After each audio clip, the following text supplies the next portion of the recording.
Let's open the book on this. Today in Irvine, families are beating the summer heat with a splashy escape at a water park that's become a hot ticket in town. Hi, I'm Garrett.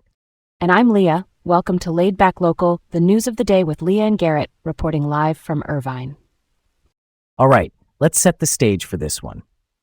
First up, Wild Rivers Water Park is pulling major duty as Orange County's cooling station.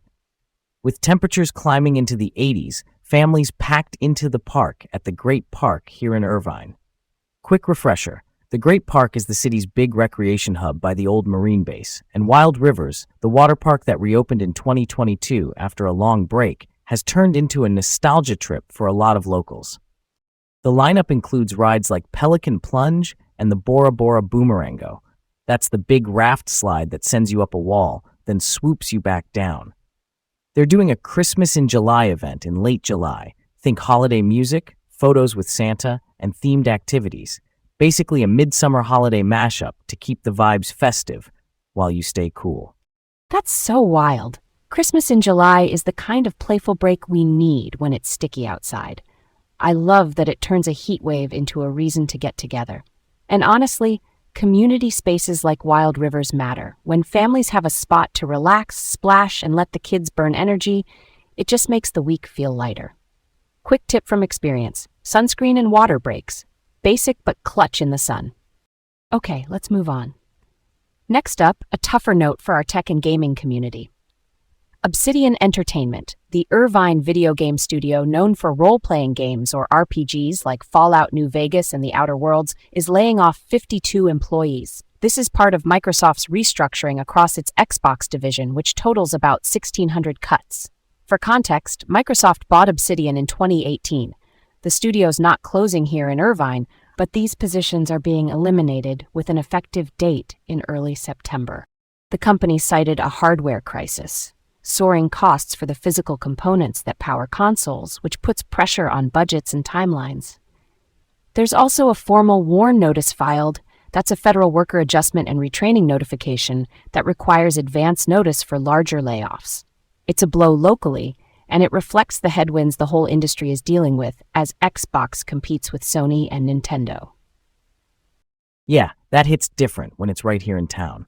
Not gonna lie, job losses always sting. Why is this happening now? Is it mainly the hardware cost spike, or is there more under the hood? I think it's a mix. Higher parts costs make new consoles and devices pricier to build, and when sales or expectations wobble, companies restructure to reduce costs fast. Big studios also need to time releases just right. If schedules slip, the financial stress shows. The small bright spot is Obsidian's Irvine site stays open, which suggests projects and infrastructure here are still valued even as teams shift. Let's switch it up. City Hall news. Irvine is putting a measure on the November ballot to ask voters if we should adopt ranked choice voting by 2028. Ranked choice is where you rank candidates first, second, third. If your top pick doesn't have enough support, your vote transfers to your next choice, and so on, until someone gets a majority. The idea is it can cut down the spoiler effect. That's when two similar candidates split the vote and a less popular candidate wins. The council is split. Some, including Mayor Larry A. Gran, worry about costs and voter confusion.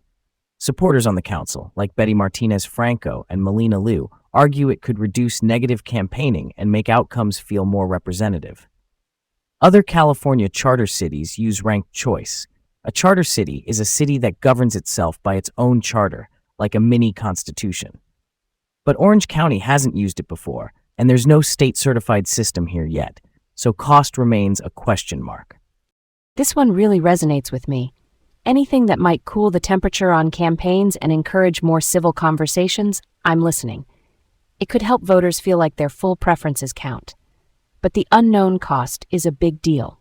Elections are core infrastructure, and if price tags blow past the budget cap, that's not nothing. Why now, do you think? Momentum from other cities, or just a push to try something that could broaden participation? Probably a bit of both. Other cities have paved the way, so there's a template. Locally, there's interest in dialing down negative campaigning and avoiding split outcomes. The ballot measure puts the question straight to voters.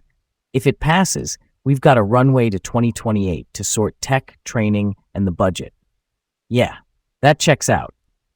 Switching gears just a little. UC Irvine hosted a panel in mid-July at the Beckman Center about kids, tech, and AI. The speakers included Katie Salen-Kinbosh, a professor in UCI's Department of Informatics, and Michael Preston, who leads the Joan Gans Cooney Center at Sesame Workshop, a research group focused on children's learning. The core message was balance. Look at the context and content of what kids are using, not just the minutes on a screen timer. They also talked about generative AI, tools that produce text, images, or code on demand. It can short-circuit creativity when it hands kids ready-made answers too fast. There was a nod to LASD's screen time policy, but the panel suggested rules should also consider quality and purpose. They encouraged open parent-child conversations, and they pressed tech companies to share responsibility for designing healthier engagement for kids. Real talk, parenting in the digital age is a moving target. Holding companies accountable matters. Design choices can nudge habits. If platforms make it easier to pause, reflect, and create rather than just consume, kids win. And parents do too, when the tech is more transparent about what it's doing under the hood. On to the next thing. Last up, a big week in the pool. The USA Water Polo Junior Olympics are underway across Orange County, with girls competing in mid-July and boys later that month. Finals are set for the William Willett Junior Aquatics Center in Irvine. That's the city's flagship swim complex next to Irvine High. Top-seeded clubs include teams from Newport Beach and Mission Viejo. Some high schoolers will miss the tournament to represent the U.S. at the Under-16 World Championships in Croatia. That's a serious honor at a young age. By the way, Willett remains open during its expansion project, which is adding capacity for events just like this. It's already a magnet for national meets, and this month is stacked. What a stage. I love that young athletes get this kind of spotlight. The Junior Olympics are the biggest water polo tournament in the world, and that's a confidence builder. And wow, the international commitments. Missing the JOs to wear Team USA gear overseas tells you the level of talent we're seeing in our own backyard. That one gave me chills. Thanks for tuning in to Laid Back Local, the news of the day with Leah and Garrett from Irvine. Stay cool, stay informed, and join us again tomorrow.